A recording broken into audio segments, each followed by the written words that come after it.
आलसी लड़के की कहानी। एक बहुत ही भोला भाला सा आलसी लड़का था। वह कोई काम नहीं करना चाहता था, बस खाना खाता, घूमता और सोते रहता था। एक दिन उसे किसी ने बताया कि एक आश्रम है जहाँ पर कुछ नहीं करना पड़ता है और हर दिन 2 समय का खाना और नाश्ता मिलता है, तुम वहाँ जा करके रहो। उस आलसी लड़के ने सोचा कि ये तो बहुत ही बढ़िया है और वह उस आश्रम में जाकर रहने को सोचा। और फिर वह भोला भाला आलसी लड़का अपना सारा सांसारिक जीवन छोड़कर उस आश्रम में जाकर लगा। आश्रम में गुरुजी रहते थे, वो कुछ समय सबको प्रवचन देते हैं। वह आलसी लड़का सुनता था, बाकी समय आराम करता था और फिर भर पेट खाना खाकर सो जाता था। ऐसे ही उस लड़के का दिन गुजरता गया। एक दिन उस आश्रम में कुछ भी नहीं बना। नाश्ते के समय नाश्ता नहीं मिला। उसने सोचा नाश्ता नहीं मिला, भोजन तो मिलेगा। अब भोजन के समय भी उसे भोजन नहीं मिला। लड़का दौड़ करके गुरुजी के पास गया और उसने पूछा कि आज भोजन क्यों नहीं बना। गुरुजी ने कहा कि बेटा आज एकादशी है और जितने भी आश्रम के सदस्य है उनका उपवास है और तुम्हारा भी आज उपवास है, आज भोजन नहीं बनेगा। वह लड़का आलसी था और उसे भूख भी बहुत लगता था। उसने गुरुजी से बोला कि मैं उपवास नहीं रहूंगा, मुझे भूख लगी है, मैं खाना खाऊंगा।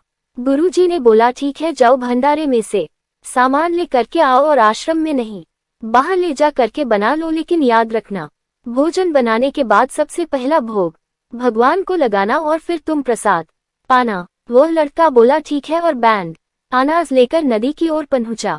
भोजन पकाने लगा, तैयार हुआ। उसके बाद कहने लगा कि भगवान श्री राम आए, पधारिए, भोग लगाइए। अब जब उसे लगा कि भगवान तो आ नहीं रहे हैं तो फिर कहने लगा कि मुझे मालूम है आपको तो अच्छा खाने की आदत है, मैं बना नहीं पाया और मुझे अच्छा भोजन बनाने भी नहीं आता, लेकिन जो भी रूखा सूखा बना है आकर खा लीजिए। भगवान श्री राम उसकी सरलता पर बहुत ही प्रसन्न हुए और उस लड़के को दर्शन दे दिए। उसने देखा कि भगवान श्री राम आए हुए हैं और उनके साथ में माता सीता भी आई हुई है, लेकिन लड़के ने सिर्फ 2 लोगों के लिए ही भोजन बनाया था, एक अपने लिए और दूसरा भगवान के लिए। और अब क्योंकि भगवान के साथ माता सीता भी आई हुई थी तो उसने उस भोजन को माता सीता और भगवान के सामने ग्रहण करने के लिए रख दिया।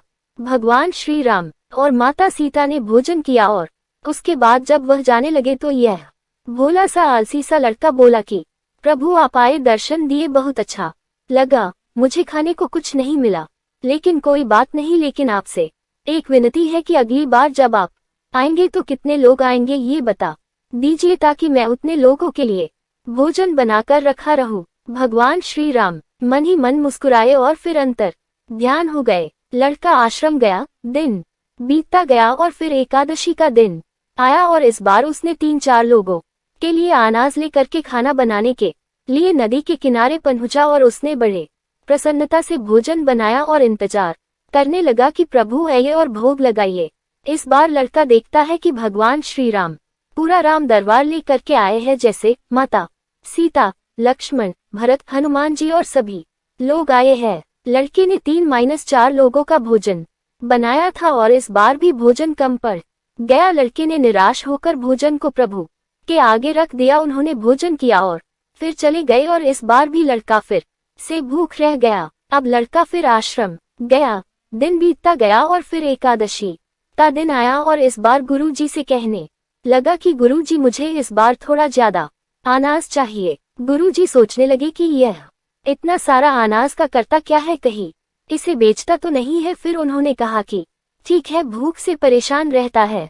लड़के ने कहा कि नहीं गुरुजी, मैं भूख से परेशान नहीं रहता हूँ, प्रभु के साथ बहुत लोग आते हैं, उनको भी तो भोजन करना पड़ता है। गुरुजी को लगा कि लड़का पागल हो गया है, लेकिन गुरुजी ने सोचा कि चलो एक बार चलकर देखते ही कि लड़का इस अनाज का करता क्या है।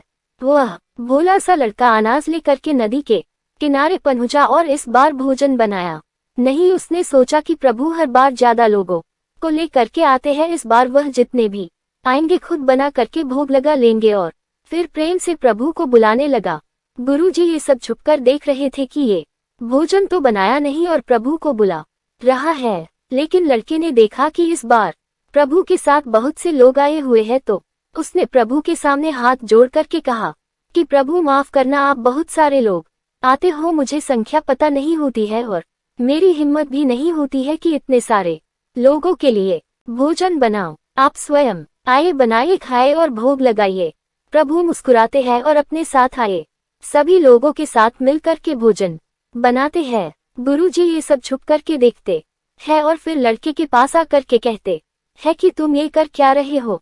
लड़का कहता है कि गुरुजी आपको दिख नहीं रहा है कि भगवान श्री राम पधार चुके हैं, माँ सीता आई हुई है, हनुमान जी आए हैं और भी सभी लोग आए हुए हैं, भोजन बन रहे हैं। गुरुजी ने बोला कि पागल हो गया है, मुझे तो कोई दिख नहीं रहा है। लड़का गुस्सा हो गया और बोला प्रभु आप ये क्या कर रहे हो, एक तो मुझे भूखा रखा है और गुरुजी को दर्शन नहीं दे रहे हो जो मुझे पागल समझ रहे हैं, कृपा करके गुरुजी को दिख जाओ। भगवान बोले नहीं, मैं इन्हें नहीं दिख सकता। लड़का बोला क्यों नहीं दिख सकते, मेरे गुरुजी तो बहुत महान है, बहुत बड़े ज्ञानी और ज्ञाता है। भगवान बोले हाँ ज्ञानी और ज्ञाता होंगे लेकिन तुम्हारी तरह सरल नहीं है। जो सरलता तुम में है वो तुम्हारे गुरुजी में नहीं है। लड़के ने ये बात गुरुजी से कह दी कि भगवान श्री राम कह रहे हैं कि आप में सरलता नहीं है, आप मेरी तरह सरल नहीं है, इसलिए आपको नहीं देख सकते। गुरुजी की आंखें नम हो गई और रोने लगे कि और बोले कि बिल्कुल सही कहा, मेरे अंदर तुम्हारे जितना सरलता नहीं है, और फिर माफी मांगने लगे। फिर भगवान ने गुरुजी को भी दर्शन दिए। ये कहानी हमें सिखाती है कि जीवन में सरलता सबसे आवश्यक है। जितने सरल बने रहेंगे उतना जीवन में आगे बढ़ते चले जाएंगे। जब आप सरल होते हैं तो आप खुद भी मुस्कुराते हैं और दूसरों को भी मुस्कुराने की वजह देते हैं।